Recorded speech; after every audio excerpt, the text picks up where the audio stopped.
Les Voix du Havre. Une chronique en partenariat avec les bibliothèques du réseau Lire au Havre.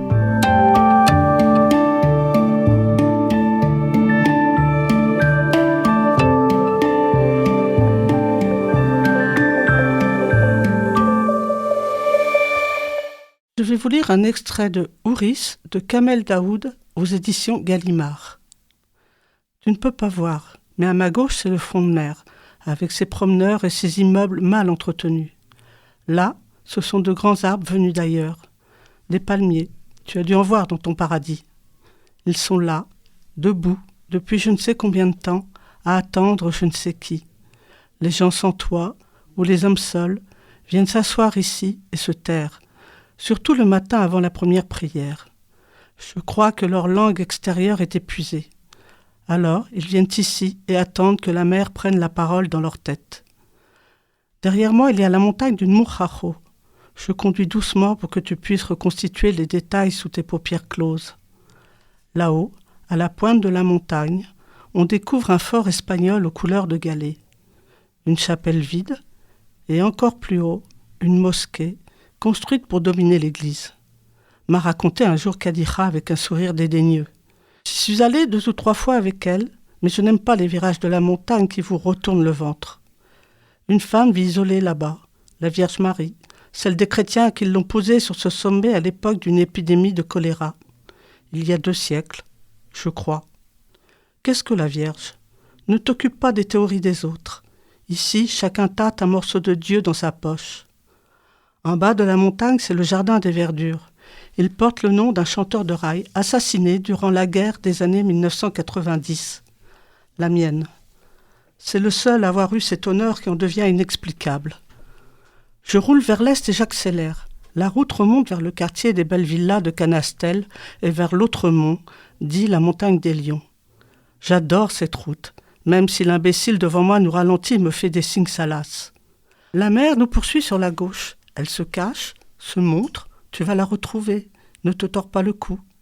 Tant de choses te solliciteront pour jouer avec toi si tu viens au monde. La lune, le soleil, la mer comme tu vois, les chiens et peut-être les chevaux. Tu adorerais sûrement les chevaux. Je vais souvent les contempler à l'hippodrome d'Esseña, à l'ouest de la ville. Où va-t-on ? D'abord, on va vérifier que personne n'a cassé le rideau de mon salon de coiffure. La voisine qui vend des voiles pour femmes vertueuses me déteste.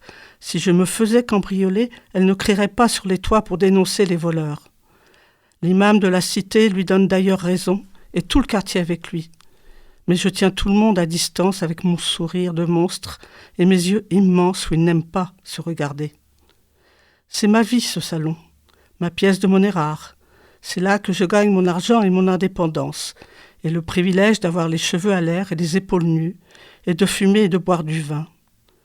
Ce n'est pas grand comme commerce, mais ça rapporte de quoi tenir les autres à l'écart. Tu sais, ma perle, l'État donne une misère aux victimes survivantes de la guerre civile comme moi, et le double aux familles des égorgeurs. Et j'ai dû céder mon droit à la pension pour devenir propriétaire de ce salon. C'était la condition de l'État, la pension ou la possibilité d'acquérir un local commercial de l'office. J'ai choisi d'investir. Mon salon s'appelle Scheherazade, écrit en lettres lumineuses roses au-dessus de la porte. J'y ai accroché des photos de femmes aux lèvres pulpeuses, au corps splendide et aux yeux aussi beaux et terrifiants que les miens. Les clients rêvent de leur ressembler et les hommes croient qu'ils peuvent en trouver de pareils au paradis. J'avais d'abord songé à l'appeler Rimiti, comme la chanteuse de rail qui fait danser les femmes depuis sa tombe. Mais donner le nom d'une chanteuse de rail à un salon de coiffure, c'est beaucoup trop, vociféra Kadira, inquiète.